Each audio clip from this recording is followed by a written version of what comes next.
এই স্টোরিটি একটু ভিন্ন ধরনের। কারণ এটি একই সাথে কবরস্থান রিলেটেড, অ্যাম্বুলেন্স রিলেটেড এবং লাশকে কেন্দ্র করে। সুতরাং বুঝতেই পারছেন যে স্টোরিটি একটু ভিন্ন রকম। এই স্টোরিটি যিনি আমাকে দিয়েছেন তার নাম সাইফুল। উনি পেশায় একজন অ্যাম্বুলেন্স চালক। ওনার একটি স্টোরি আমি এর আগেও ভূত.com-এ শেয়ার করেছিলাম। তো উনি আমাকে আরেকটি স্টোরি দিয়েছেন। এই স্টোরিটি আসলে ঘটেছিল বা যাদের সাথে ঘটেছিল সেটি হচ্ছে মূলত ওনার বোনের সাথে। ওনার বোন এবং ওনার বোনের পরিবারের সাথে এই ঘটনাটি ঘটেছিল। ঘটনাটির সময় 2009 সাল। স্থান চট্টগ্রাম শহর। চট্টগ্রামের মূল শহরেরই একটি জায়গায় ওনার বোন, তার হাজবেন্ড, বোনের শ্বশুর শাশুড়ি, দেবর ননদ সবাই মিলে একটি বাসায় থাকতেন। ওই বাসাটি বেশ অদ্ভুত ছিল। কারণ হচ্ছে ওই বাসাটি যেই জায়গার উপরে তৈরি করা হয়েছিল ওই জায়গাতে বহু পুরাতন একটি কবরস্থান ছিল। বহু বছর ধরে সেটি পরিত্যক্ত ছিল। আস্তে আস্তে কবরের অস্তিত্বও বিলীন হয়ে গেছে এবং পরবর্তীতে ওই জায়গাটি বিক্রি হয়ে যায় এবং ওই জায়গার উপরেই একটি বাড়ি তৈরি হয়। ওই বাড়িতেই ওনারা থাকতেন। ওই বাড়ির যে ওয়াশরুমটা ছিল সেটি অ্যাটাচ ওয়াশরুম ছিল না, একটি ওয়াশরুম ছিল, সেটি বাড়ির বাইরে ছিল, মানে উঠোনের উপরে ছিল। তো বাড়িতে যখন ওনারা ওঠেন, ওঠার পর থেকেই কিছু কিছু ঘটনা ওনাদের সাথে ঘটতে থাকে। যেমন রাতের বেলা ওনাদের মনে হতো বাড়ির উঠোনে কেউ যেন হাঁটাহাঁটি করছে। ওনারা যখন চিন্তা করতেন কে হাঁটে, তার হাঁটার শব্দ পাওয়া যাচ্ছে। যখন এটি দেখার জন্য বাসা থেকে বের হতো তখন আবছা কাউকে ওই উঠোনে হাঁটাহাঁটি করতে দেখতেন। কিন্তু যখনই বলতেন এই কে, আর সাথে সাথে সেটি মিলিয়ে যেত। এছাড়া বাড়ির টিনের চালের উপরে রাত হলেই ঢিল মারার এই শব্দ এবং ঢিল ফেলতো। কে বা কারা এটা করতো? শুরুতে মনে করেছিল হয়তো বা আশেপাশের কোনো খারাপ লোকজন কেউ ডিস্টার্ব করছে, কিন্তু আসলে দেখা গেল যে না, এটা আসলে কোনো মানুষের কাজ নয়, এটি প্যারানরমাল কোনো বিষয়। এরকম টুকটাক সমস্যা ওখানে চলছিল। এর মধ্যে ঘটে যায় আরেকটি ভয়ঙ্কর ঘটনা। সাইফুল ভাইয়ের বোন, উনি রাতের বেলা ওয়াশরুমে যাওয়ার জন্য বাসা থেকে বের হন। উনি যখনই ঘরের থেকে বের হয়েছেন উনি দেখেন উঠোনের উপরে প্রকাণ্ড একটি মানুষের মাথা। এই মাথাটি লাফালাফি করে একদিক থেকে আরেক দিকে ছুটে বেড়াচ্ছিল। মাথাটি যখনই বুঝতে পারে যে সাইফুল ভাইয়ের বোন ঘরের থেকে বের হয়েছে, তখন মাথাটি লাফিয়ে লাফিয়ে সাইফুল ভাইয়ের বোনের দিকে আসতে থাকে। সাইফুল ভাইয়ের বোন প্রচন্ড ভয় পান, জোরে এক চিৎকার দিয়ে ঘরে ঢুকেই দরজা বন্ধ করে দেন। ওনার হাজবেন্ড ওনার চিৎকারে ঘুম থেকে উঠে যায়, বলে কি হয়েছে, সব ঘটনা খুলে বলেন তিনি। ওনার হাজবেন্ড উঠে দরজা খুলে বাইরে গিয়ে দেখে কিছুই নেই। তখন ওনার হাজবেন্ড বলেন যে তোমার তো আমাকে ডাকা উচিত ছিল, আমি তোমার সাথে আসতাম, তাহলে তো ভয় পেতে না। তখন সাইফুল ভাইয়ের বোন বলেন যে আমি মনে করেছিলাম যে কোনো সমস্যা হবে না, এই কারণে বের হয়েছিলাম, কিন্তু বের হয়ে দেখি এই ভয়ানক অবস্থা। যাই হোক, এই ঘটনার কয়েকদিন পরে আরেকটি অদ্ভুত ঘটনা ওই বাড়িতে ঘটতে থাকে। সেটি হচ্ছে গভীর রাত্রে একজন মহিলা ওই ঘরের দরজায় টক টক টক টক করে শব্দ করত এবং বলতো তোরা এখান থেকে চলে যা, না হলে কিন্তু তোদের সবার ক্ষতি হবে, দ্রুত এ বাড়ি ছেড়ে চলে যা, থাকবি না এখানে। এরকম প্রায় প্রতি রাত্রেই কোন একজন মহিলা এসে দরজায় নক করে এই কথাগুলো বলতো। ওনারা সিদ্ধান্ত নেন এই বাড়িটা ছেড়ে ওনারা চলে যাবে। কিন্তু এর মধ্যেই ঘটে আরেকটি ঘটনা। সাইফুল ভাইয়ের বোনের শ্বশুর একদিন রাতে খাওয়া দাওয়ার পরে ফ্রেশ হওয়ার জন্য ওয়াশরুমে যান। ওয়াশরুম থেকে ফিরে এসেই উনি বলেন যে আমার বুকে ব্যথা হচ্ছে। এই কথা বলতে বলতেই উনি মেঝেতে পড়ে যান এবং আসলে কোনো ধরনের কোনো সময় না দিয়েই উনি পৃথিবীর মায়া ত্যাগ করে চলে যান। আসলে ওনার কেন বুকে ব্যথা হয়েছিল, উনি কি কোনো কিছু দেখে ভয় পেয়েছিলেন কিনা, এই বিষয়ে আসলে উনি কোনো বলার সুযোগই পাননি। উনি জাস্ট খালি বলেন যে আমার বুকে ব্যথা হচ্ছে। এ কথা বলেই উনি মেঝেতে পড়ে যান এবং এর কিছু সময়ের মধ্যেই উনি মারা যান। বাড়ির সবাই কান্নাকাটি শুরু করে দেয়। সাইফুল ভাইয়ের বাড়ি কিন্তু কুমিল্লাতে এবং ওনার বোনের শ্বশুর বাড়ি সেটাও কুমিল্লাতে, কিন্তু ওনার হাজবেন্ডের চাকরির সুবাদে সবাই মিলে চট্টগ্রাম শহরে থাকতেন। যেহেতু ওনার শ্বশুরের বাড়ি কুমিল্লাতে, মানে সাইফুল ভাইয়ের বোনের শ্বশুর বাড়ি কুমিল্লাতে, তাদের সিদ্ধান্ত হয় যে রাত্রেই লাশ নিয়ে তারা কুমিল্লাতে ফিরে আসবে। তখন একটি অ্যাম্বুলেন্স ভাড়া করা হয়, ওই অ্যাম্বুলেন্সে লাশ তোলা হয় এবং সবাই মিলে ওই অ্যাম্বুলেন্সে উঠে কুমিল্লা শহরের দিকে ওই রাত্রি রওনা দেয়। চট্টগ্রাম শহরের মধ্যে যতক্ষণ পর্যন্ত ছিল, বা এই যে সীতাকুণ্ড পর্যন্ত যতক্ষণ পর্যন্ত ছিল, ততক্ষণ পর্যন্ত তেমন কোনো সমস্যা হয়নি। যখন চট্টগ্রাম পার হয়ে ফেনীর মধ্যে গাড়িটা প্রবেশ করে, ঢাকা চিটাগাং হাইওয়ে দিয়ে আসছিল, ওই দিন রাস্তাঘাটে গাড়িও তুলনামূলক কম ছিল। তো গাড়িটি এগিয়ে যাচ্ছে, হঠাৎ গাড়িতে থাকা প্রত্যেকের কাছে মনে হচ্ছে, এবং যিনি অ্যাম্বুলেন্সের যিনি ড্রাইভার ছিলেন তিনিও বলছেন যে কি ব্যাপার, গাড়িটা হঠাৎ এরকম উঁচু হয়ে যাচ্ছে কেন। মানে মনে হচ্ছিল গাড়িটা কিছু সময় পরে কয়েক হাত উঁচু হয়ে যাচ্ছে এবং ঠাস করে আবার নিচে পড়ে যাচ্ছে। তো এভাবে মাঝে মাঝে এর মানে তাদের কাছে এটা ফিল হচ্ছিল এবং বাস্তবেও সেটাই ঘটছিল। গাড়িটা যে কোনো সময় ভয়ানক একটা দুর্ঘটনায় পতিত হতে পারে, কিন্তু এমত অবস্থায় কি করবে তারা কিছুই বুঝে পাচ্ছে না যে এমনটা হওয়ার কারণ কি। তারা গাড়ির মধ্যে জোরে জোরে দোয়া দুরুদ পড়া শুরু করে, প্রত্যেকেই, ড্রাইভার থেকে শুরু করে নিয়ে। গাড়িটা যখন ফেনী পার হচ্ছে বা নোয়াখালীর কাছাকাছি চলে আসে আর কি, তখন আরেকটি অদ্ভুত এবং ভয়ানক ঘটনা প্রত্যেকেই দেখে। এটি সর্বপ্রথম গাড়ির যে ড্রাইভার লুকিং গ্লাসে এটি দেখতে পান। উনি দেখতে পান গাড়ির পেছনে 10-12টি বড় বড় কুকুর প্রচন্ড জোরে দৌড়াতে দৌড়াতে গাড়ির পেছন পেছন আসছে এবং গাড়ির কাছাকাছি এসে জোরে চিৎকার চেঁচামেচি শুরু করে। শুধু এখানে যে বিষয়টা থেমে থাকে তা কিন্তু নয়, প্রিয় লিসেনার্স। আমরা জানি অ্যাম্বুলেন্সের পিছনে একটা ব্যাগ ডালা থাকে, যেটা উঁচু করা যায় এবং উঁচু করে সাধারণত ডেড বডি ঢোকানো বা বের করা বা রুগীকে ঢোকানো বা বের করার এই কাজটি করা হয়। মাঝে মাঝেই এই গাড়ির পেছনের এই ব্যাগ ডালাটি খুলে উঁচু হয়ে যাচ্ছিল এবং পেছনে থাকা এই কুকুরগুলো লাফ দিয়ে ওই অ্যাম্বুলেন্সের মধ্যে প্রবেশ করার চেষ্টা করছিল, কিন্তু তারা সেটা পারছিল না। কারণ পেছনে যে সাইফুল ভাই যে দুলাভাই ছিল, উনি বারবার ওই ব্যাগডালাটা আবার টেনে বন্ধ করে দিচ্ছিলেন। কিন্তু উনি সাহসী মানুষ হলেও এই ধরনের ঘটনা, কারণ কুকুর এত জোরে কিন্তু দৌড়াতে পারে না, আর ঢাকা চিটাগাং হাইওয়েতে এত জোরে গাড়ি চলছে, সেখানে কুকুরগুলো প্রায় অ্যাম্বুলেন্সকে ধরে ফেলছে, এটা কিন্তু একটা অবিশ্বাস্য বিষয় ছিল।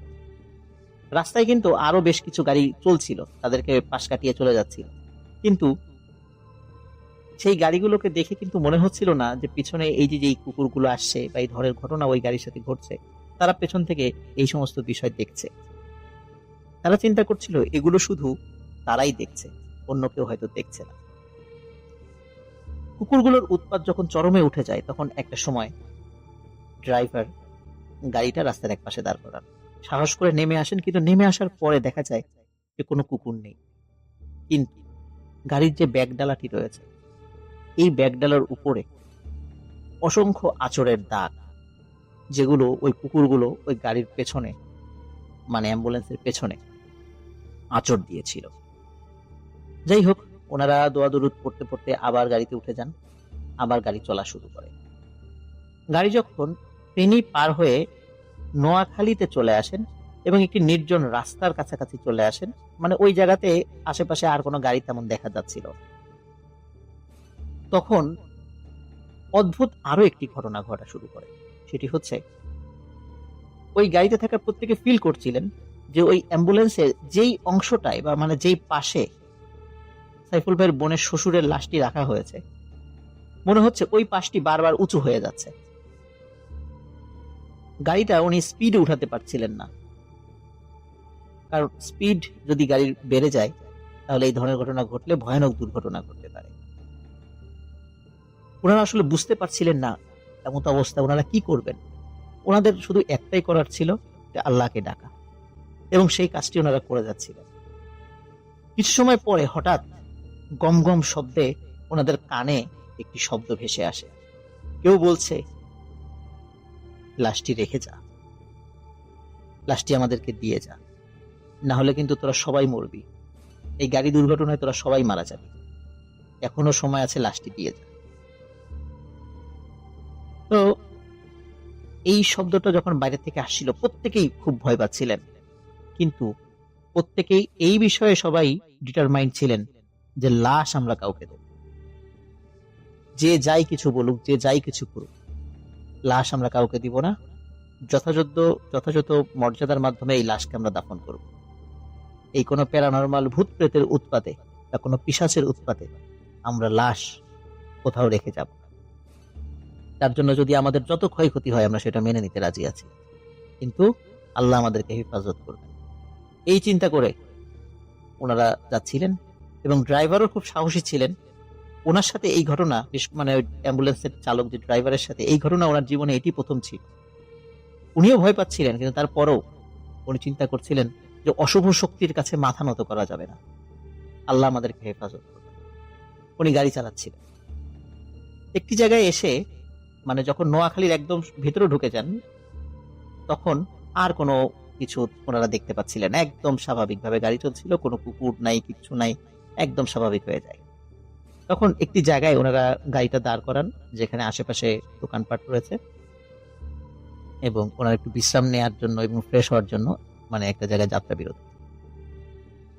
যখন ওনারা ফ্রেশ হচ্ছিলেন, হালকা পাতলা নাস্তা করছিলেন, হঠাৎ প্রচন্ড শব্দে ওই অ্যাম্বুলেন্সের দুটো টায়ার পাংচার হয়ে যায়। ড্রাইভার সাহেব গাড়ির কাছে আসেন, এবং গাড়িতে থাকা আরো যে যারা ছিলেন, বিশেষ করে সাইফুল ভাইয়ের বোন, তারপরে শাশুড়ি, তারপরে সাইফুল ভাইয়ের দুলা ভাই, তারা প্রত্যেকে এসে অদ্ভুত একটি বিষয় দেখতে পান। সেটি হচ্ছে ওই অ্যাম্বুলেন্সের দুটো চাকা, মনে হচ্ছে কোনো প্রাণী এমন ভাবে কামড় দিয়েছে ওই চাকার উপরে, এবং কামড় দিয়ে চাকার একটি অংশ তুলে নিয়ে গেছে। এবং একটি চাকায় না, এটি দুটো চাকায় এই ধরনের ঘটনা ঘটে।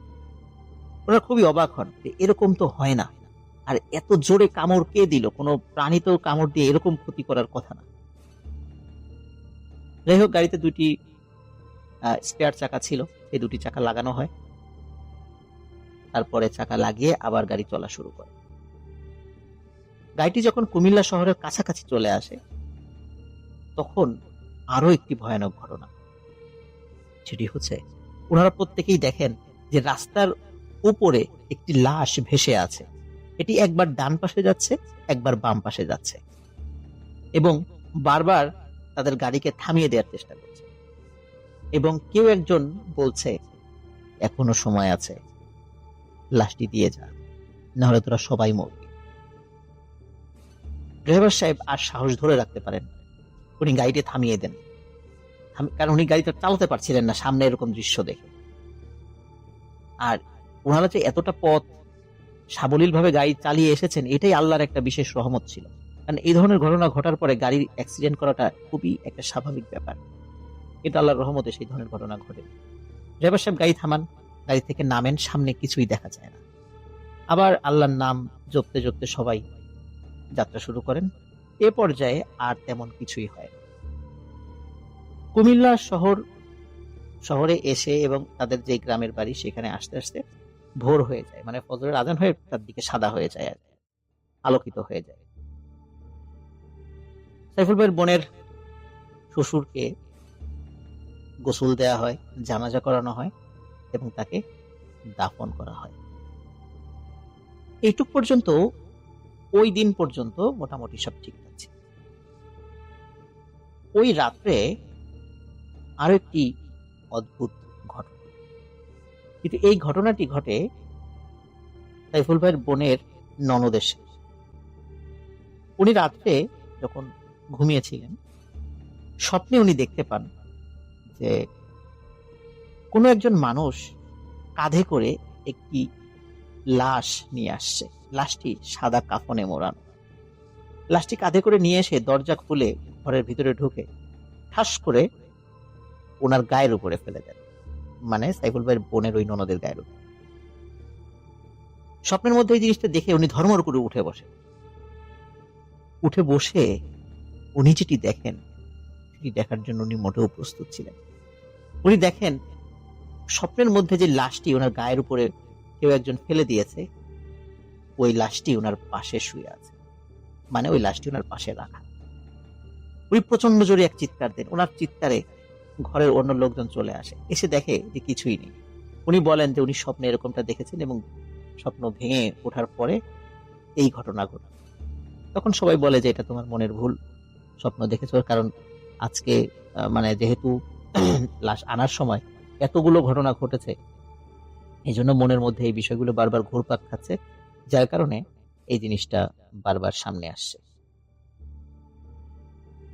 প্রিয় লিসেনার্স, ঘটনা কিন্তু এখানেই শেষ নয়, আরো একটি ভয়ঙ্কর বিষয় অপেক্ষা করছে।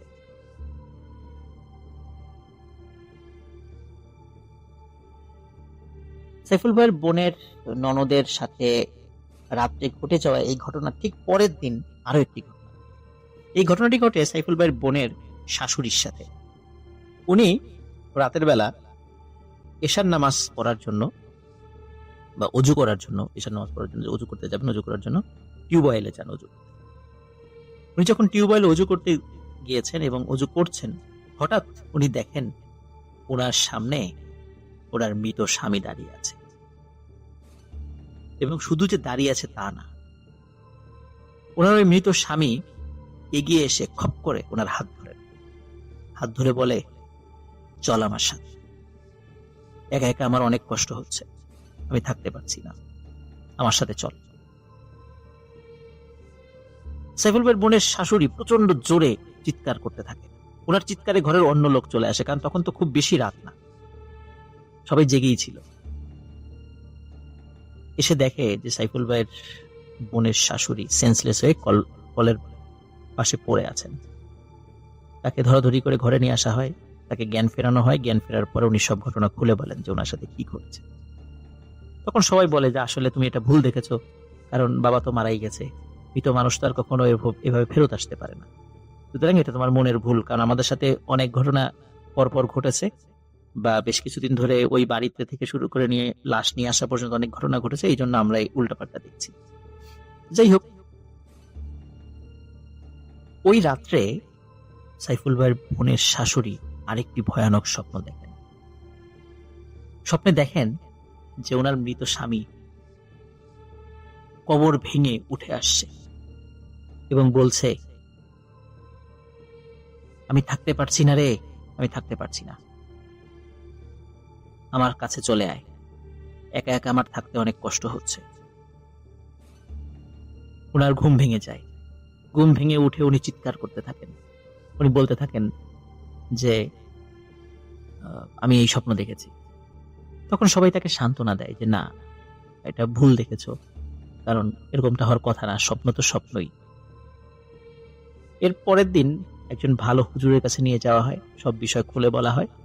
হুজুর বলেন যে আসলে ওই বাড়িতে, চট্টগ্রামের ওই বাড়িতে সমস্যা ছিল, যার কারণে ওরা চাচ্ছিল যে ওই লাশটা ওরা নিয়ে নেয়। এই জন্য অনেক চেষ্টা করার পরেও তারা সেটা সফল হয়নি। আর যেহেতু উনি মারা গেছেন, ওনার জন্য দান খয়রাত করতে হবে, এতিমখানায় এতিমদেরকে খাইয়ে দিতে হবে, গরিব মানুষদেরকে কিছু সাদকা বা দান খয়রাত করে দিতে হবে, তাহলে ইনশাল্লাহ এই সমস্যাগুলো সলভ হয়ে যাবে। আর ওনাদের যারা, বিশেষ করে সাইফুল ভাইয়ের বোনের যেই ননদ, তো উনি যেহেতু রাত্রে একটা ভয়ানক স্বপ্ন দেখেছিলেন, তারপর সাইফুল ভাইয়ের বোনের শ্বশুর মানে শাশুড়ি, উনিও ভয় পাচ্ছিলেন। তো ওনাদের যারা ভয় পাচ্ছিলেন তাদের জন্য কয়েকটা তাবিজ দিয়ে দেন ওই হুজুর, এবং আস্তে আস্তে এই সমস্যার সমাধান হয়। এবং এরপরে আর কোনো ঘটনা ঘটেনি। আর চট্টগ্রামের ওই বাড়িতেও ওনারা আর থাকেননি। তো এটি ছিল ঘটনা। চমৎকার একটি স্টোরি আমাদেরকে দিয়েছেন আবিদ নামে আমাদের একজন লিসেনার। এই স্টোরিটি মূলত তার দাদার সঙ্গে ঘটে যাওয়া একটি ঘটনা। ঘটনাটির সময়কাল 1950 সাল থেকে 55 সালের মধ্যবর্তী কোনো একটি সময় হবে। ওনার দাদার নাম বেলায়েত হোসেন খান। স্থানীয় একটি মসজিদে দীর্ঘদিন ইমামতি করতেন, যার ফলে এলাকার মানুষের কাছে উনি কিন্তু খুব পরিচিত একজন নাম। উনি বিয়ের পরে শ্বশুরবাড়িতে একবার শ্বশুরের অসুস্থতার খবর শুনে দেখতে যান, এবং ওই দেখতে যাওয়ার সময় এবং ফিরে আসার সময় ভয়ানক কিছু ঘটনা ঘটে। সেই ঘটনাটি আবিদ আমাকে পাঠিয়েছেন এবং আমার মাধ্যমে ভূত.com লিসেনারদেরকে শেয়ার করার জন্য। এই ঘটনাটির যে স্থান, এটি মানিকগঞ্জ জেলা। মানিকগঞ্জ জেলার গড়পাড়া উপজেলার হরগজ নামক একটি জায়গায় বা গ্রামে এই আবিদের দাদা বিয়ে করেন। আর আবিদের দাদার মেইন যেই গ্রামটি, এই গ্রামের নাম হচ্ছে চরগড়পাড়া। চরগড়পাড়া থেকে হরগজ গ্রামে যাওয়ার ক্ষেত্রে মধ্যবর্তী জায়গায় বুড়িগঙ্গা নদীর একটি নালার মতো একটা জায়গা পড়ে। তো এই নদী কেন্দ্রিকও আমাদের আজকে কিছু বিষয় আমরা ঘটনা শুনতে পাবো। প্রিয় লিসেনার্স, আর কথা না বাড়িয়ে সরাসরি চলে যাচ্ছি ঘটনাতে। শুরুতেই বলেছি ঘটনাটির সময় 1950 সাল থেকে 55 সালের মধ্যে কোনো একটি সময়। কোনো এক বিকালে আবিদের দাদা বেলায়েত হোসেন খান, উনি খবর পান ওনার শ্বশুর খুব অসুস্থ। তো যেহেতু উনি নতুন বিয়ে করেছেন, আর ওনার ওয়াইফ আবিদের দাদি, উনিও স্বামীর বাড়িতে নতুন এসেছেন, যার কারণে স্বাভাবিকভাবে বাবার অসুস্থতার খবরে তিনিও খুব বিচলিত হয়ে পড়েন। উনিও কান্নাকাটি শুরু করেন যে উনি বাবাকে দেখতে যাবেন, কিন্তু আবিদের দাদা উনি তাকে বুঝান যে আমি আগে দেখে আসি অবস্থা কেমন, মনে হয় অতটা সিরিয়াস না, আমি একাই যাচ্ছি, তুমি বাড়িতে থাকো, রাত্রেবেলা এখন যাওয়ার দরকার নেই। এখানে একটা বিষয় বলে রাখি যে চরগড়পাড়া থেকে হরগজ গ্রামের দূরত্ব পায়ে হাঁটা পথ প্রায় 1.5 ঘন্টার মতো। তো যেহেতু 1.5 ঘন্টা খুব একটা বেশি সময় নয়, এশার নামাজ পড়ে উনি হরগজ গ্রামের দিকে রওনা দেন। এমনিতেই তো গ্রামে আসলে ওই সময় ইলেকট্রিসিটি ছিল না, আর এশার নামাজের পরেই চারদিকে শুনশান নীরবতা। আগের দিনে মানুষ হারিকেন বা কুপিবাতি কিন্তু রাত্রেবেলা চলার সময় ব্যবহার করতেন, এবং রাত্রেবেলা চলার সময় হাতে কিন্তু একটি লাঠি নিয়েও মানুষ বের হতেন, কারণ রাত্রেবেলা চলাফেরার ক্ষেত্রে অনেক সময় সাপ, কুকুর, শেয়াল এরকম অসংখ্য জিনিস রাস্তার মাঝখানে চলে আসে, আক্রমণ করে বসে, যার কারণে লাঠি নিয়ে সাধারণত চলাফেরা করতে হয়। তো ওখানে যাওয়ার জন্য, হরগজ গ্রামে যাওয়ার জন্য শুধু যে একটি নদী পাড়ি দিতে হয় তা নয়, একটি বিশাল চকও পাড়ি দিতে হয়। আর এমন একটা সময় উনি বের হয়েছেন যে এই রাত্রে নদীটা পার হওয়ার জন্য যে কোনো নৌকা যে পাবেন, এটা একটা ভাগ্যের ব্যাপার ছিল, কারণ এই সময় আসলে নৌকা পাওয়ার কথা নয়। তারপরও উনি বের হচ্ছিলেন আর চিন্তা করছিলেন যে বের তো হয়ে গেলাম, আল্লাহর নামে ইনশাল্লাহ পেয়ে যাব নৌকা। এই চিন্তা করে উনি দোয়া পড়তে পড়তে এগোতে থাকেন। যেতে যেতে প্রায় মাইল খানেকের রাস্তা পার করে ফেলেন। চাঁদের আলোয় বেশ স্পষ্টই দেখা যাচ্ছিল রাস্তা, আর হাতে তো হারিকেন ছিলই। হাঁটতে হাঁটতে আবিদের দাদা নদীর পাড়ে এসে পড়েন। এসে কিন্তু যা দেখেন তাতে কিন্তু ওনার মাথায় আকাশ ভেঙে পড়ার মতো অবস্থা। তিনি দেখেন নদীর ঘাটে একটি নৌকাও নেই, এই পাশেও নেই, ও পাশেও নেই। কিছুক্ষণ অপেক্ষা করার পর আবিদের দাদা চিন্তা করেন যে এখন আর যাওয়ার কোনো উপায় নেই, বাড়িতে ফিরে যাই। যখন বাড়িতে ফেরার জন্য উল্টো পথ ধরেছেন, আবার চরগড়পাড়ার দিকে রওনা দিয়েছেন, হঠাৎ ওনার পেছনে পানিতে কলকল কলকল শব্দ উনি শুনতে পান। মনে হচ্ছে কিছু একটা জিনিস এসে নদীর ঘাটে থামলো। উনি পিছনে তাকিয়ে দেখেন যে ঘাটে একটি নৌকা বাঁধা। উনি দেখে খুবই অবাক হয়ে যান। মাত্র উনি এখানে তাকিয়েছেন, খুব ভালো করে দেখেছেন, এপাশ ওপাশে কোনো নৌকা ছিল না। হঠাৎ নৌকা কোথা থেকে এলো? তো উনি চিন্তা করেছিলেন হয়তোবা রাতের বেলা উনি দেখতে ভুল করেছিলেন। এই চিন্তা করে উনি ভাবলেন যে তাহলে নৌকা যেহেতু পেয়েছি, নৌকায় উঠে পড়ি। নৌকার কাছে গিয়ে দেখেন নৌকাতে কোনো মাঝি নেই। তো উনি চিন্তা করলেন যে হয়তোবা মাঝি নৌকা এখানে রেখে বাড়িতে চলে গেছে, যেহেতু বৈঠা টইটা সবই আছে। তো আর এই গ্রামের যারা মাঝির কাজ করেন তাদের সবাইকে উনি চিনতেন বা জানতেন। তো তখন আর অনুমতি নেওয়ার উনি প্রয়োজন মনে করেননি, যার কারণে উনি চিন্তা করলেন যে এটার অনুমতি কি নিব, যেহেতু নাই, আর খুব ইমার্জেন্সি যেহেতু আমি আসছি, আমি নৌকাটা নিয়ে যাই। তো উনি নৌকাটি নিয়ে পার হওয়া শুরু করেন। খুব বেশি দূরত্বর পথ না, খুবই সামান্য একটি পথ, কিন্তু যখনই উনি নৌকা নিয়ে মানে নিজে নিজে চালিয়ে নদীটা পার হচ্ছিলেন, কিছু দূর যাবার পরে বুঝতে পারেন যে কি ব্যাপার, নৌকাটি কেমন যেন ভারী ভারী লাগছে কেন। তো উনি ভারী ভারী হওয়ার কারণটা উনি এটা ফাইন্ড আউট করেন যে নৌকায় অনেক পানি উঠে গেছে। উনি চিন্তা করেন এতটুকু সময়ের মধ্যে নৌকায় এতখানি পানি উঠে গেল। তো যাই হোক, উনি আসলে চিন্তা করেন যে হয়তোবা নৌকায় হয়তোবা ফাটল থাকতে পারে, একটু ফোঁটা বড় থাকতে পারে, যার কারণে হয়তোবা পানি দ্রুত উঠে গেছে। এই চিন্তা করে উনি মানে হাত দিয়েই পানি সেচে ফেলতে থাকেন। ওদিকে আবার এক হাত দিয়ে মানে কিছু সময় বাইতে থাকেন, কিছু সময় পানি সেচতে থাকেন। যেহেতু পথটা খুব বেশি দূরত্ব ছিল না, অল্প সময়ের মধ্যেই উনি নদীর এই পাশে চলে আসেন, মানে হরগজ গ্রামের কাছাকাছি চলে আসেন। উনি আসার পর চিন্তা করেন যে নৌকা যদি নদীর মধ্যে থাকে তাহলে তো আস্তে আস্তে পানি উঠতে থাকবে, পরে আবার ডুবে যেতে পারে। তো যেহেতু এই নৌকাতেই আমাকে আবার ব্যাক করতে হবে, তো এটাকে কষ্ট করে টেনে পাড়ে তুলে আনি। তাহলে যেটা হবে সেটা হচ্ছে যে আমাকে এর মধ্যে আর পানি উঠবে না, আর যাওয়ার সময় খুব সহজে এটাকে নিয়ে আবার চলে যেতে পারবো। তো অনেক কষ্টে উনি নৌকাটা পাড়ে তুলে রাখেন যাতে আর পানি ঢুকতে না পারে। এরপর আবিদের দাদা হারিকেন নিয়ে আবার হাঁটতে থাকেন। সামনে পড়ে বিশাল একটা চক।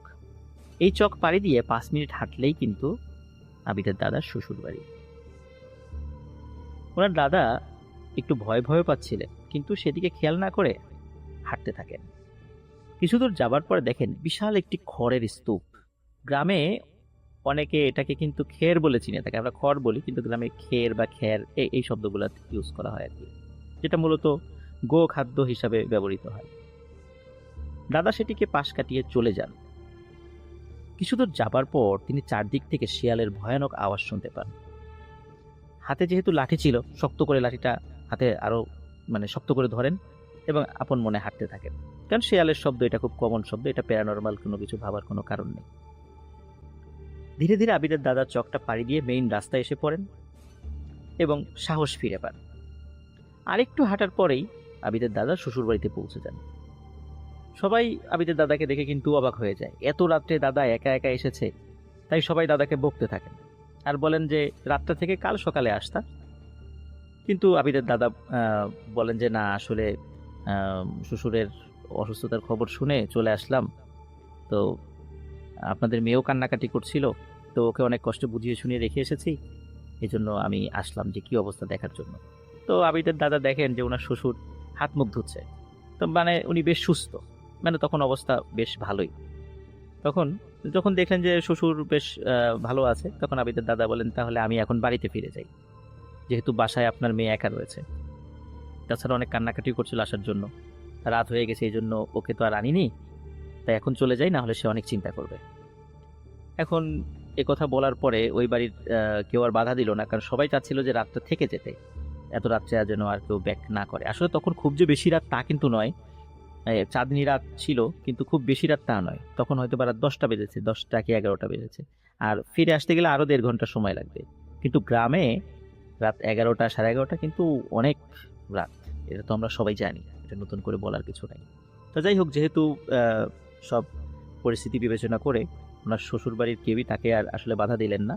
তবে তারা বললেন যে তোমার শ্যালককে সাথে নিয়ে যাও, ও সকালে ফিরে আসবে, একা একা রাত্রে যেও না। কিন্তু আবিদের দাদা বললেন না, ওর কষ্ট করে এখন আর যাওয়ার দরকার নেই, আমি একাই যেতে পারবো। যদিও উনি মনে মনে একটু ভয় পাচ্ছিলেন, তারপরেও সাহস করে উনি বললেন যে থাক, ওর আর কষ্ট করে যাওয়ার দরকার নেই। হারিকেনের দিকে তেল শেষ হয়ে গেছিল প্রায়, এই জন্য শ্বশুরবাড়ি থেকে হারিকেনে তেলও ভরে দিল। খাওয়া দাওয়া করে আবার রওনা হলেন উনি নিজ বাড়িতে। আর মূল ঘটনা কিন্তু শুরু হয় এই এখন থেকেই। রাত কিন্তু তখন অনেক গভীর, চারদিক নিস্তব্ধ, কোথাও সারা শব্দ নেই। আবিদের দাদার কাছে মনে হচ্ছে যে তিনি ছাড়া মনে হয় পৃথিবীতে আর কেউই নেই, কোনো মানুষ নেই, এই পৃথিবীতে উনি একাই আছেন, কারণ চারদিকে এতটা শুনশান ছিল যে এরকম মনে হওয়াটাই তার জন্য স্বাভাবিক ছিল। মেইন রাস্তা পার করে দাদা হাঁটতে হাঁটতে আবারও সেই চকে চলে আসেন। কিছু দূর যাবার পর আবিদের দাদা দেখতে পান একটা বৃদ্ধ লোক ক্ষেতের মধ্যে মুগুর দিয়ে বড় বড় মাটি ভেঙে ছোট করছে। বয়স আনুমানিক 80 থেকে 90 বছর হবে। হারিকেনের আলোতে আবিদের দাদা স্পষ্ট দেখতে পান বৃদ্ধার গায়ে আসলে তেমন কোনো কাপড়ই নেই, শুধু একটি গামছা দিয়ে নিজেকে জড়িয়ে রেখেছে শরীরের নিচের অংশ। আসলে এটা দেখে ভয় পায় না উনি, কিন্তু বেশ অবাক হন। এবং ভাবতে থাকেন যে এত রাতে এই বুড়ো মানুষ কোনো হারিকেন বা কোনো কুপি ছাড়া অন্ধকারে বসে বসে একা কিভাবে কাজ করছে। দাদা মনে মনে ভাবেন যে তাকে ডাকবেন, যেইভাবে সেই কাজ। দাদা বৃদ্ধকে ডেকে বলেন, কাকা, এত রাত্রে আপনি কিভাবে একা একা কাজ করছেন? আপনার সাথে আলোও নেই, এটা কিভাবে সম্ভব? বৃদ্ধটি আবিদের দাদার কথার কোনো জবাব দেয় না, মানে কোনো পাত্তাই দেয় না। তাই আবিদের দাদা আবারও জিজ্ঞেস করেন একই কথা। এবারও তিনি কোনো উত্তর দেন না। বেশ কয়েকবার প্রশ্ন করার পর লোকটি মেয়েলি আর নাকি নাকি কণ্ঠের, মানে মিশ্র কণ্ঠ, হ্যাঁ, মিশ্র কণ্ঠে বলে ওঠে, তোর কাজে তুই যা, তুই আমাকে কেন বিরক্ত করলি? আমাকে বিরক্ত করার ফল তুই পাবি। একথা শুনে আবিদের দাদা আর দাঁড়িয়ে না থেকে সাথে সাথে সেখান থেকে বাড়ির দিকে রওনা দেন। হঠাৎ করে আবিদের দাদা শুনতে পান পেছন থেকে অনেকগুলো মেয়ে খিলখিল করে হাসছে। উনি পেছন দিকে তাকাতেই দেখেন সেই বৃদ্ধও নেই আর কোনো মেয়ে মানুষও সেখানে নেই। আবিদের দাদা কিন্তু সাহসী মানুষ হলেও বেশ ভয় পেয়ে যান। জোরে জোরে সূরা পড়তে থাকেন আর হাতের লাঠি শক্ত করে ধরে আর হারিকেনের আলো বাড়িয়ে দ্রুত হাঁটতে থাকেন। কিছুটা পথ যাবার পর আবিদের দাদা দেখতে পান তার সামনে অনেকগুলো কালো কুকুর। মুহূর্তের মধ্যেই কুকুরগুলো আবিদের দাদাকে ঘিরে ফেলে। আবিদের দাদা রাতের বেলা এই ধরনের সিচুয়েশন হতে পারে এই জন্যই কিন্তু হাতে লাঠি নিয়ে এসেছিলেন। আর যেহেতু প্যারানর্মাল অনেক বিষয়ই হতে পারে, এই জন্য এটার জন্য উনি মনে মনে একটু প্রস্তুত ছিলেন। এই জন্য চোখ বন্ধ করে জোরে জোরে দোয়া পড়তে থাকেন। কিছু সময়ের মধ্যেই দেখেন যে কোনো কুকুর আর তার আশেপাশে নেই। কুকুরের ডাকও বন্ধ হয়ে গেছে, কোনো কুকুরকেও দেখা যাচ্ছে না। আবিদের দাদা যখনই চিন্তা করেছেন যাক আপদ বিদায় হয়েছে, আবার হাঁটতে শুরু করবেন, তখনই ঘটে আরো একটি ভয়ঙ্কর ঘটনা। চারদিক থেকে বেশ কয়েকটি মুন্ডুবিহীন সাদা ঘোড়া আবিদের দাদাকে ঘিরে ধরে। এবার কিন্তু তিনি অনেক ভয় পান, কারণ কুকুরকে হয়তোবা তিনি কুকুর মনে করতেন, যার কারণে আসলে খুব বেশি ভয় পাননি। কিন্তু মুন্ডুবিহীন সাদা ঘোড়া তার চারদিকে ঘিরে ধরেছে, এতে তো নিশ্চয়ই সাহস ধরে রাখার কথা নয়। তিনি চোখ বন্ধ করে জোরে জোরে সূরা পড়তে থাকেন এবং তার লাঠিতেও ফু দিয়ে লাঠিটা ঘোরাতে থাকেন। কয়েক মুহূর্ত পর উনি তাকিয়ে দেখেন এই ঘোড়াগুলো আর নেই। তিনি আবারও আল্লাহর নাম নিয়ে যাত্রা শুরু করেন।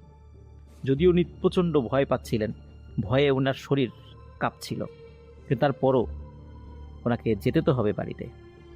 কিছু দূর যাবার পর হঠাৎ উনি বিড়ালের আওয়াজ শুনতে পান, কিন্তু সামনে থেকে কোনো বিড়াল দেখা যাচ্ছিল না। মনে হচ্ছে পেছন থেকে বেশ কিছু বিড়াল ওনার পেছন পেছন হেঁটে আসছে। উনি পেছন দিকে ঘুরে তাকাতেই দেখে অজস্র বিড়াল, যাদের চোখ ঠিকরে লাল আগুনের মতো আলো বের হচ্ছিল। এবার তিনি ভাবেন এবার দৌড় দিবেন, কিন্তু হারিকেন তো হাতে আছে, উনি তো দৌড় দিতে পারছিলেন না। কিন্তু উনি চিন্তা করেন যে এবার আর আসলে বাড়িতে, নদী পার হয়ে বাড়িতে ফিরে যাওয়ার আর কোনো উপায় নেই, এবার শ্বশুর বাড়িতেই ফিরে যাব, যেহেতু পথ খুব বেশি আসেনি। যখনই তিনি পেছন ফিরে হাঁটতে যাবেন, ঠিক তখনই চারদিক থেকে লাল আগুনের গোলা আবিদের দাদাকে ঘিরে ফেলে। আবিদের দাদা ভয়ে হারিকেন ফেলে লাঠি হাতে নিয়ে দৌড়াতে থাকেন। পেছনে না তাকিয়ে শুধু সামনের দিকে দৌড়াতে থাকেন। হঠাৎ সেই খড়ের গাদার সাথে তিনি ধাক্কা খান। কিন্তু তিনি খেয়াল করলেন যে আসার সময় যে খড়ের গাদা তিনি দেখেছিলেন, এখন না সেই খড়ের গাদাটা অমনটা নেই। মনে হচ্ছে অনেকগুলো খড় সেখান থেকে কেউ নিয়ে গেছে। উনি চিন্তা করেন যে এত তাড়াতাড়ি এত খড় কে নিয়ে গেল। যাই হোক, উনি ওদিকে আর মন না দিয়ে আবারও দৌড়াতে শুরু করেন। একটা সময় তিনি সেই নদীর পাড়ে পৌঁছান। তিনি কিন্তু শ্বশুরবাড়ির দিকে দৌড়ান নেই, তিনি নদীর দিকে দৌড়িয়েছিলেন। কিন্তু তিনি এসে যা দেখেন তা দেখার জন্য তিনি মোটেও প্রস্তুত ছিলেন না। তিনি দেখতে পান যেই নৌকাটি উনি টেনে উপর দিকে রেখে গিয়েছিলেন, সেই নৌকাটাই মাঝ নদীতে। আর নৌকার মধ্যে স্পষ্ট দেখা যাচ্ছে অনেকগুলো অবয়ব গান বাজনা করছে আর নাচানাচি করছে। দাদা কিছু না বুঝে জোরে জোরে তাদের ডাকতে থাকেন এবং সাহায্য চাইতে থাকেন, কিন্তু কেউ আবিদের দাদার কথায় কান দিচ্ছিল না। দাদা ভয়ে কুঁকড়ে যাচ্ছিলেন, শরীর ঠান্ডা হয়ে বরফ হয়ে যাচ্ছিল। হঠাৎ তিনি দেখতে পান সেই নৌকার মধ্যে থেকে 4টি মেয়ে পানির উপর দিয়ে হেঁটে আবিদের দাদার দিকে আসছে। মেয়েগুলোর দু হাতে একটি করে কুপি বাতি। আবিদের দাদা স্পষ্ট বুঝতে পারেন মেয়েগুলোর পরনে সাদা কাপড় আর মাথায় কি যেন জলজল করছে। এটা দেখার পর তিনি আর নিজেকে ধরে রাখতে পারেন না, তিনি সেখানেই অজ্ঞান হয়ে পড়ে যান। ওনার যখন হুঁশ ফেরে তখন উনি চারদিকে তাকিয়ে দেখেন শুধু অন্ধকার আর অন্ধকার। তবে জ্যোৎস্না রাতের মানে যতটুকু আলো দেখা যায় তাতে তিনি প্রথমে বুঝতে পারছিলেন না যে তার সাথে কি ঘটেছে এবং তিনি কোথায় আছেন, কিন্তু আস্তে আস্তে ওনার সব মনে পড়তে থাকে। আবিদের দাদা নিজেকে আবিষ্কার করেন একটি কবরস্থানের একটি কবরের উপরে। রাতের অন্ধকারেও বেশ বোঝা যাচ্ছে চারপাশে অনেকগুলো কবর। তিনি কিছু ভেবে উঠতে পারছিলেন না। একটু পর তিনি বুঝতে পারেন যে এটা তো সেই কবরস্থান যেটা আমার বাড়ি থেকে 1-1.5 মাইল পেছন দিকে। কিন্তু উনি কবরের উপরে এত রাত্রে শুয়ে আছেন, অজ্ঞান হয়েছিলেন। উনি প্রচন্ড ভয় পেয়ে যান এবং স্বাভাবিকভাবেই ভয় পাওয়ারই কথা, কিন্তু ওনার শরীরে প্রচন্ড ব্যথা অনুভূত হচ্ছে। তারপরে উনি আস্তে আস্তে উঠে চারদিকে দেখতে থাকেন এবং আবার হাঁটতে থাকেন কবরস্থান থেকে বের হয়ে। কারণ কবরস্থানটা তার পরিচিত ছিল। কিছুদূর যেতেই হঠাৎ উনি ফিল করেন যে ওনার নাম ধরে কে যেন ওনাকে ডাকছে।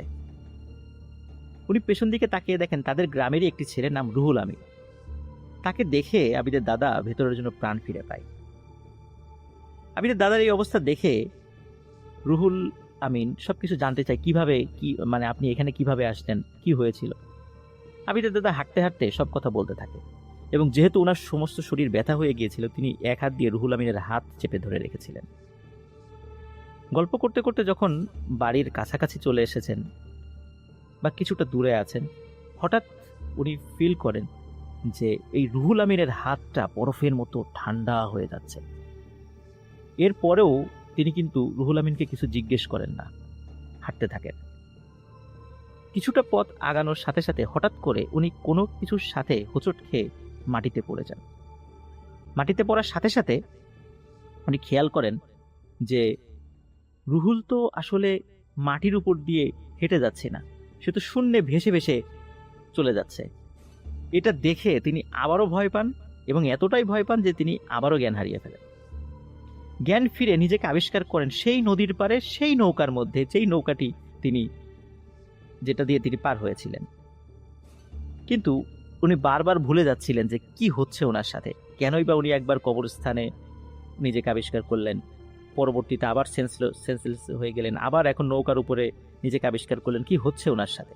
তবে আস্তে আস্তে ওনার সব কথাই মনে পড়ছিল। যেহেতু নৌকার উপরে, উনি নৌকাটা ধীরে ধীরে বাইতে শুরু করেন।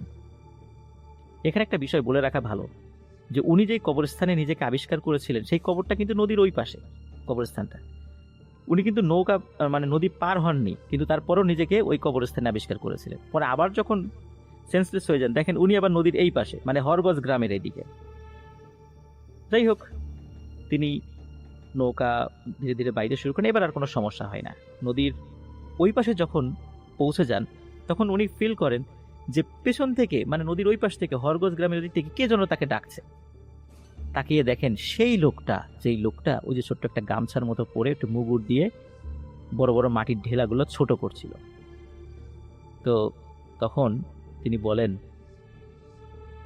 যে তোকে আমি দেখে নেব। যখন এই কথাটা বলে তখন আবিদের দাদা তো তখন নদীর ওই পাশে পৌঁছে গেছে। তখন যেহেতু বাড়ির কাছাকাছি চলে গেছেন, উনি সজোরে দৌড়াতে থাকেন। এক দৌড়ে উনি বাড়ির উঠানে গিয়ে জোরে এক চিৎকার দিয়ে জ্ঞান হারিয়ে ফেলেন। পরে বাসার সবাই এসে তাকে সেবা শুশ্রূষা করে সুস্থ করে। পরের দিন এক হুজুরকে দিয়ে ঝাড়ফুঁক করানো হয়, পানি পড়া খাওয়ানো হয়। অল্প কয়েকদিনের মধ্যেই উনি স্বাভাবিক হয়ে যান, মানে তেমন কোনো সমস্যা ওনার আর হয় না। তবে ঘটনা কিন্তু এখানেই শেষ নয় প্রিয় লিসেনার্স। আবিদের দাদা প্রতি রাত্রে স্বপ্ন দেখতে থাকেন যে তিনি একটি কবরের উপর শুয়ে আছেন আর চারপাশে অনেকগুলো কবর, এবং ভয়ানক একটি কালো সাপ তাকে আক্রমণ করার জন্য এগিয়ে আসছে। আবিদের দাদা ঘুমের মধ্যেই ভয়ে চিৎকার করে উঠতেন। আশেপাশের লোকজন ঘুম ভেঙে যেত, তারাও এসে বলতেন কি হয়েছে। তখন তিনি বলতেন তিনি স্বপ্ন দেখেছেন, এবং এই স্বপ্নটা উনি কিন্তু প্রায়শই দেখতেন।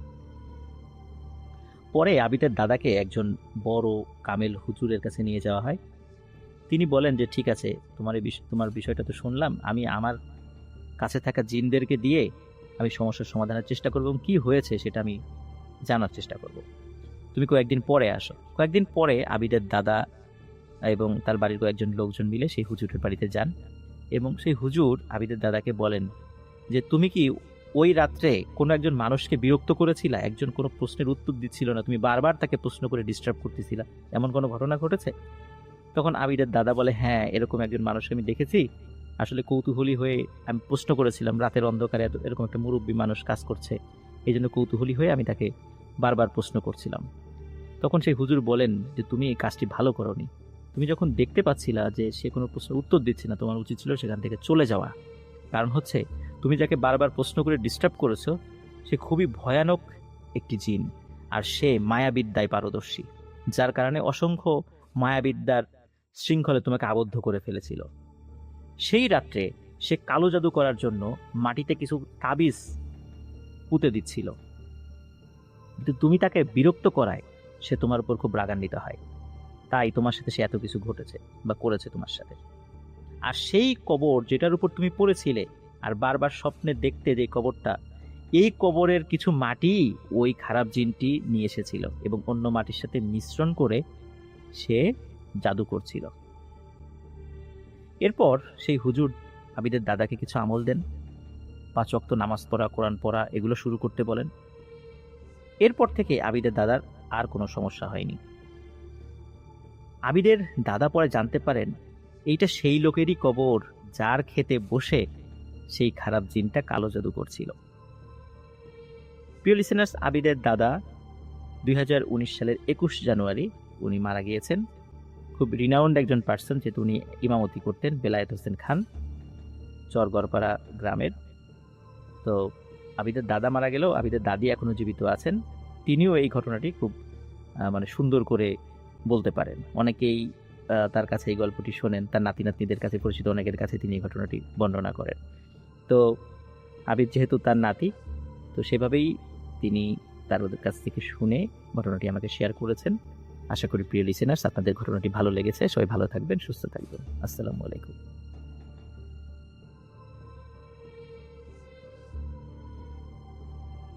এই স্টোরিটি আমাকে পাঠিয়েছে ইন্ডিয়ার কলকাতা থেকে চন্দন বহ নামে আমাদের একজন লিসেনার। তিনি তার পরিচিত একজন ভাই, তার নাম হচ্ছে খালিক। এই খালিক ভাই, যার পুরো নাম হচ্ছে খালিক ইসমাইল, তো ওনার কাছ থেকে তিনি এই ঘটনাটি সংগ্রহ করেছেন।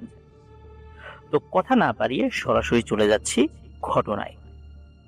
ঘটনাটির সময় ছিল 2014 সালের ডিসেম্বর মাস। ওই সময়ে ভারতের উত্তরপ্রদেশ রাজ্যের একটি কনস্ট্রাকশন কোম্পানি, তারা সৌদি আরবের দাম্মামের আরেকটি কোম্পানির সঙ্গে চুক্তি করে।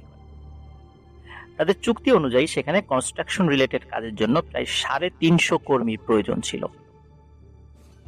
এই 350 কর্মীর একটি দল শুধু যে উত্তরপ্রদেশ থেকে এসেছে তা নয়, হরিয়ানা রাজ্যের আম্বালা জেলা থেকেও এসেছিল। উত্তরপ্রদেশ রাজ্যের সাহারানপুর, মুজাফফরনগর এই সমস্ত জায়গাগুলোতেও সেই সমস্ত কর্মীরা ছিল এবং এদেরকে একত্র করা হয় প্রায় 350 জনের মতো। এর মধ্যে ডাক্তার ছিল, ইঞ্জিনিয়ার ছিল, কুক ছিল, ক্লিনার ছিল, নির্মাণ শ্রমিক ছিল, মানে পুরো একটা টিম হওয়ার জন্য যা যা লাগে সবকিছুর সমন্বয়ে এই 350 জনের একটি দল তৈরি করা হয়। তারা চলে যান সৌদি আরবের দাম্মাম শহর থেকে আরো প্রায় 15 কিলোমিটার ভেতরের একটি জায়গায়। সেখানে তাদের কাজের জন্য প্রায় 9টি বড় বড় বাড়ি নির্ধারণ করা হয়। এর মধ্যে একটি বাড়িতে তাদের অধিকাংশরাই থাকা শুরু করেন এবং ওই বাড়িটা আসলে মানে নির্মাণাধীন ছিল না, সেটা পুরোপুরি মানে ওয়েল ডেকোরেটেড, ওয়েল ফার্নিশড একটি বাড়ি ছিল, যার কারণে এই 350 জনের মধ্যে প্রায় 80% লোকই এই বাড়িতে তারা থাকা শুরু করে। আর অন্যরা অন্যান্য বাড়িতেও থাকতো এবং সেই সমস্ত জায়গায় কাজগুলো করতো আর কি। যাই হোক, যারা ওইখানে কাজের জন্য গিয়েছিলেন তাদের 90%ই ছিলেন মুসলিম। আর এই কোম্পানি, ইন্ডিয়ান যে কোম্পানি, এই কোম্পানির যিনি মালিক ছিলেন উনি সনাতন ধর্মাবলম্বী ছিলেন এবং টপ লেভেলের আরো 2 জন অফিসার তারা হিন্দু ছিলেন। যাই হোক, এই দলের মধ্যে যে কয়েকজন ইঞ্জিনিয়ার ছিল, এই ইঞ্জিনিয়ারদের মধ্যে একজন ছিলেন, তিনি ছিলেন খালিক ইসমাইল। এই খালিক ইসমাইল ভাই, উনি একাধারে কোরআনে হাফিজ ছিলেন। উনি দেওবন্দ মাদ্রাসা থেকে লেখাপড়া করেছেন এবং লেখাপড়া করার পরে উনি আবার ইঞ্জিনিয়ারিং করেছিলেন, যার কারণে উনি একই সাথে একজন কোরআনে হাফিজ এবং ইঞ্জিনিয়ার ছিলেন এবং খুব পরহেজগার, নামাজি কালামি মানুষ ছিলেন। তো দাম্মাম শহরের যেই জায়গাতে তাদেরকে নিয়ে যাওয়া হয়, সেখানে এই অল্প কিছু বাড়িঘর আর সরকারি কিছু স্থাপনা, অল্প কিছু দোকান এবং বাস স্ট্যান্ড ছিল। এছাড়া প্রায় 30-35 কিলোমিটারের মধ্যে অন্য কোনো স্থাপনা, কোনো দোকান, কোনো সরকারি অফিস আদালত কিচ্ছু ছিল না।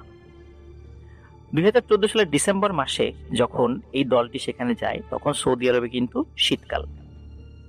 আর দাম্মাম মেইন শহর থেকে যেহেতু আরো প্রায় 15 কিলোমিটার ভিতরে তারা এসেছিলেন, সেই জায়গাটা মরুময় এলাকা ছিল। আর আমরা জানি যে মরুভূমিতে রাতের বেলা কিন্তু মাইনাসের নিচেও কখনো কখনো তাপমাত্রা চলে যায়। এটা অবশ্য সব জায়গাতে হয় না, তবে ওই জায়গাতে যারা, ওই লোকজন যারা যারা যেখানে গিয়েছিলেন, সেখানে যেহেতু এমনিতেও শীতকাল ছিল, রাতের বেলা প্রায় 9 ডিগ্রি সেলসিয়াসের তাপমাত্রার নিচেও কখনো টেম্পারেচার নেমে আসতো ওই সময়টাতে। যাই হোক, ওই সময় শীতকাল ছিল। তো ওনারা কুদ্দুস প্যালেস নামক একটি বাড়িতে তারা সেখানে থাকা শুরু করে। কুদ্দুস প্যালেসের একটু বর্ণনা না দিলেই নয়। আমাকে যেভাবে চন্দনবহ বর্ণনা দিয়েছেন, সেটি হচ্ছে যে এই প্যালেসটা এত বড় একটা বাড়ি ছিল যে বাইরের থেকে দেখলেই মানে আমরা আসলে কল্পনা করতে পারবো না। কারণ হচ্ছে যে নর্মালি আমাদের যে বাসা বাড়ি, মানে ফ্লোর থেকে উপরের ছাদ, এইটা সাধারণত 10 ফিটের হয়, কিন্তু ওই প্যালেসের কোনো কোনো মানে অধিকাংশ রুমগুলোতেই বা অধিকাংশ তলাগুলোতেই এর এভারেজ উচ্চতা ছিল প্রায় 30 ফিট, বা কোথাও 35 ফিট, কোথাও 40 ফিটও ছিল। আর গ্রাউন্ড ফ্লোর যেটা, এই গ্রাউন্ড ফ্লোরটা এত বড় ছিল এবং এত উঁচু ছিল, প্রায় 100 ফুটের মতো উচ্চতা ছিল এই গ্রাউন্ড ফ্লোর এবং উপরের ছাদের। এই গ্রাউন্ড ফ্লোরেই একটি হল রুম ছিল, বিশাল সে হল রুম। সেই হল রুমে একসাথে প্রায় 8 থেকে 10,000 লোক সমবেত হতে পারতো, কোনো প্রোগ্রাম করতে পারতো বা সালাত আদায় করতে পারতো। মানে এত বড় একটা হল রুম ছিল সেখানে। তো যাই হোক, ওনারা হল রুমে তো কেউ থাকা শুরু করেনি, ওনাদের জন্য আলাদা মানে বিশাল রুম সেখানে ছিল, লম্বা রুম। সেখানে এক রুমে প্রায় 70-80 জনও থাকা যেত। তো পুরো বাড়িতে তো আসলে তারা থাকা শুরু করেনি, তাদের জন্য নির্ধারিত কিছু জায়গায় তারা থাকা শুরু করেন। বেশ কয়েকটা রুমে তাদেরকে আবাসনের ব্যবস্থা করা হয়। যে এক একটা রুমেই আমি একটু আগেই বললাম যে সেখানে প্রায় 60 থেকে 70 জন এবং এর থেকেও বেশি লোক মানে তারা ঘুমাতে পারেন। এই রুমগুলোর মধ্যে কোনো ওয়াশরুম ছিল না, ওয়াশরুম ছিল রুমের বাইরে গিয়ে।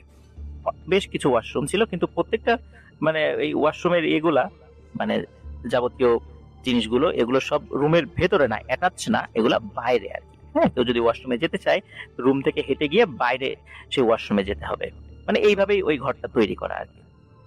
তো যাই হোক, ওনারা সেখানে থাকা শুরু করেন এবং ওইখানে থাকা যখন শুরু করেন, তখন আমরা ওই সময়ে কিছু ঘটনা শুনতে পাই যে ওই থাকা অবস্থায় যেখানে যারা ছিলেন তারা ভয়ানক কিছু ঘটনার মুখোমুখি হন।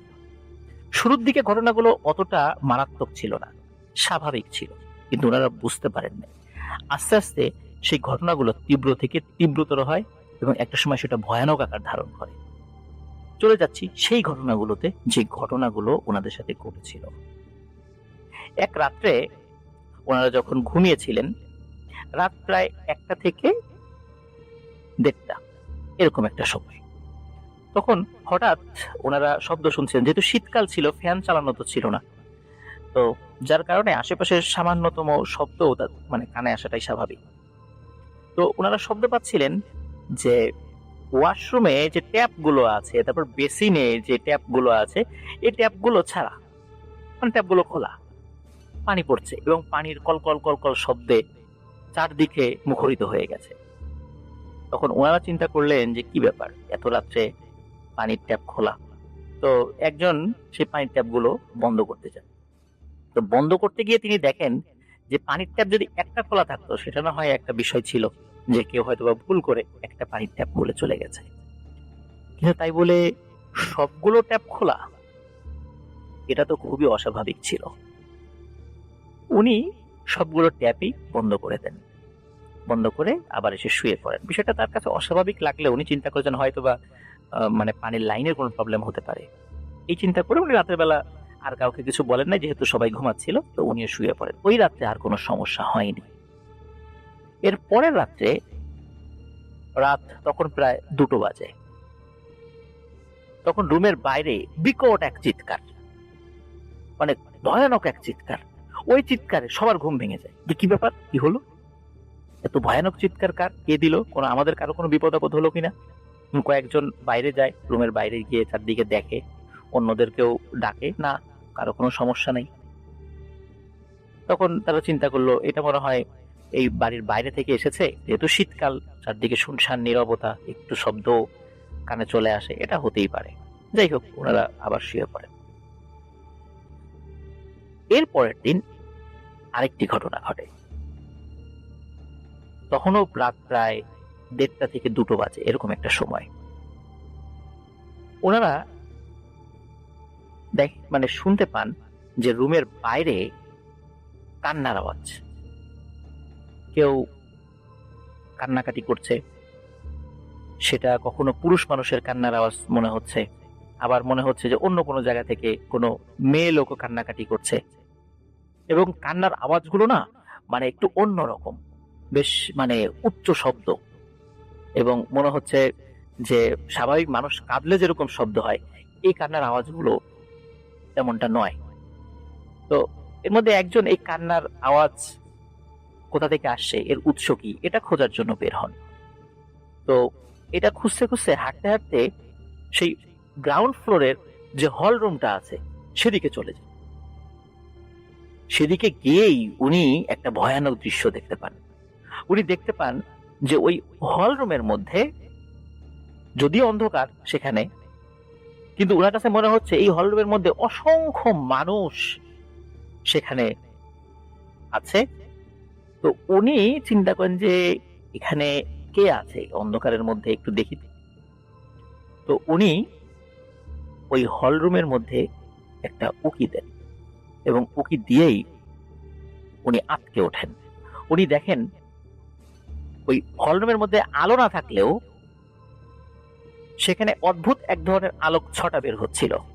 মনে হচ্ছে যে সেখানে যারা আছে তাদের শরীর থেকেই আলোক ছটা বের হচ্ছে। মনে হচ্ছে হাজার হাজার মানুষ, বিশাল উচ্চতার, তারা একসাথে প্রার্থনা করছে। কিন্তু তারা কি আসলে নামাজ পড়ছে না কি করছে এটা বুঝতে পারেনি, তারা কোনো একটা প্রার্থনা করছে এমনটা মনে হয়েছে। উনি এটি দেখে মারাত্মক ভয় পান। উনি দৌড়ে সাথে সাথে এসে ওনার রুমে চলে আসেন। রুমে চলে এসে কয়েকজনকে বলেন এই ঘটনা।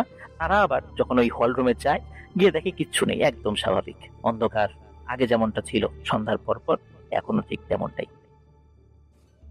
তখন অন্য লোকেরা বলে তুমি হয়তো ভুল দেখেছ, চলে আসো। যাই হোক,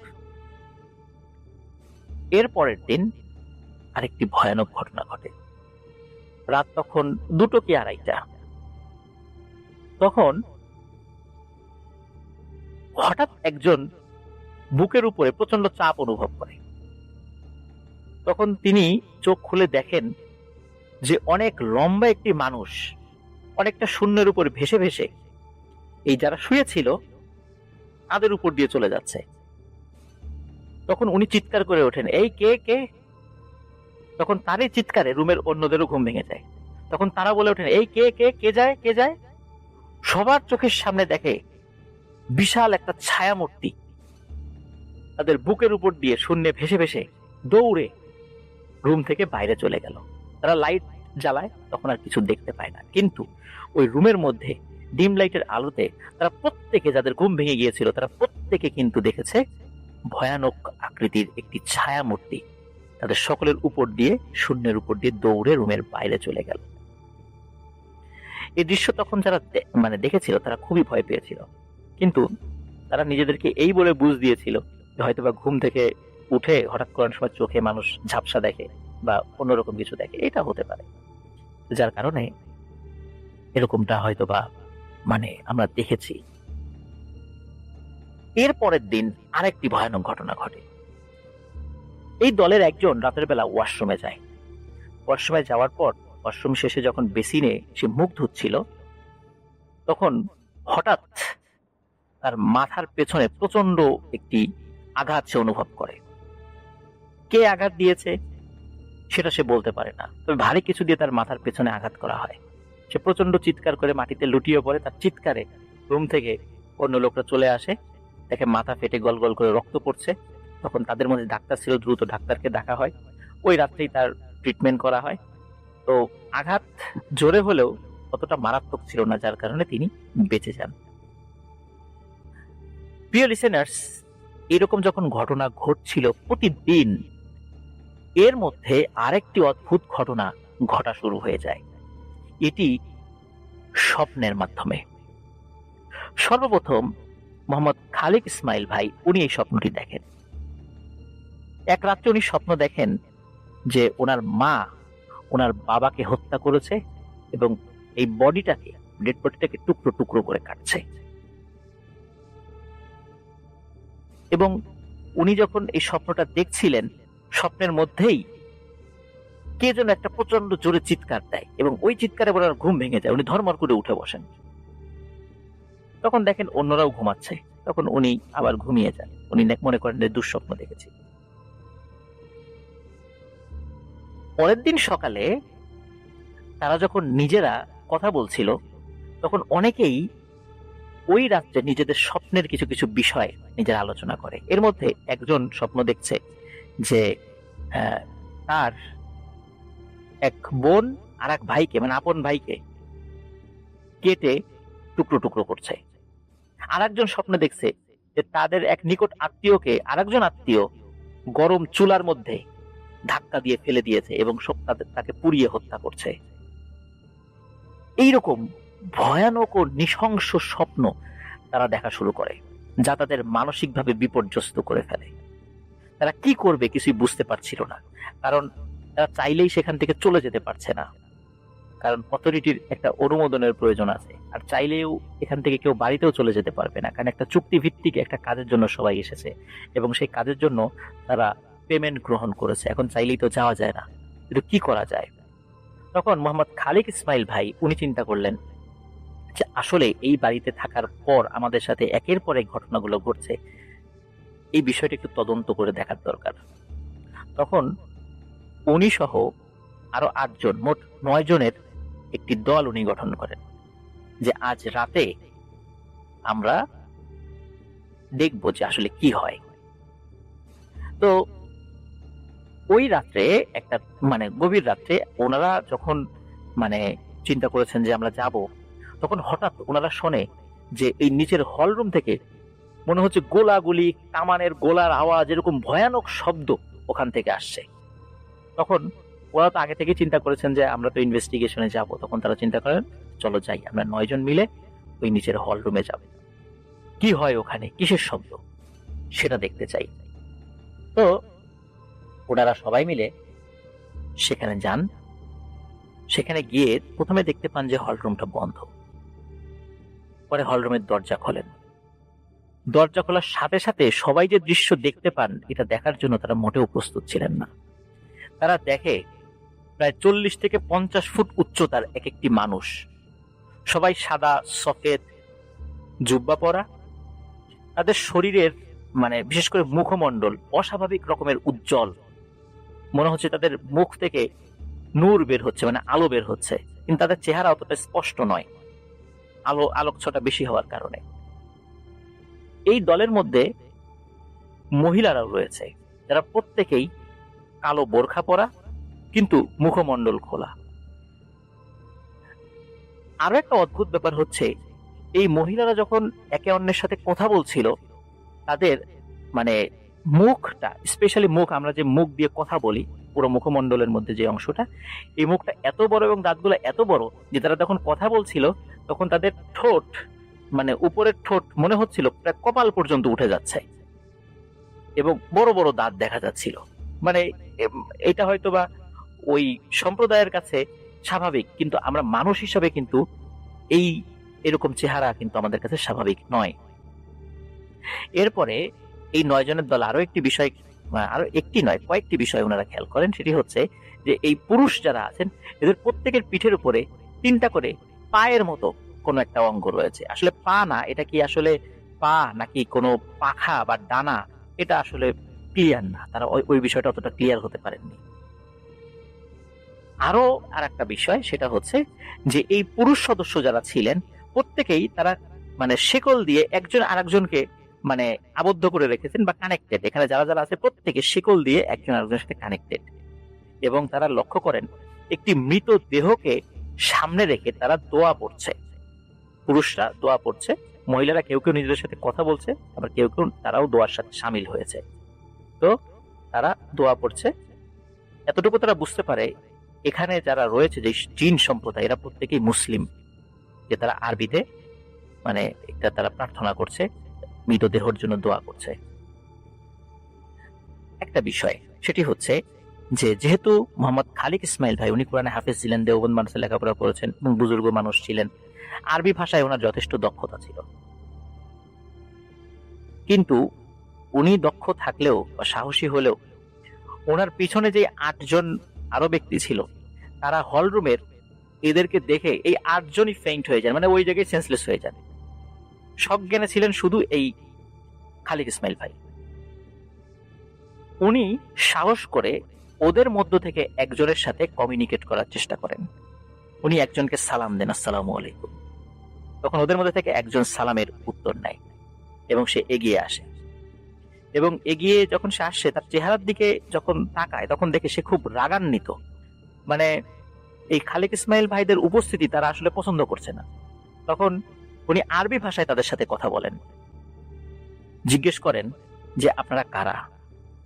তখন তারা বলে আমরা আরবের মারিদ সম্প্রদায়ের জিন, আমরা এখানে উমাইয়া মানে খেলাফতের সময় থেকে আমরা এখানে রয়েছি, এই জায়গাতে আমরা রয়েছি। এখানে অনেক বড় প্রাসাদ হয়েছে, কিন্তু তারপরেও আমরা ওই উমাইয়া খেলাফতের সময় থেকে এখানে রয়েছি। এখানে একটি কথা বলে রাখা ভালো লিসেনার্স, উমাইয়া খেলাফত যেটা হযরত ওসমান রাদিয়াল্লাহু আনহু প্রতিষ্ঠা করেছিলেন, যেটা 661 সাল থেকে 750 সাল পর্যন্ত বহাল ছিল।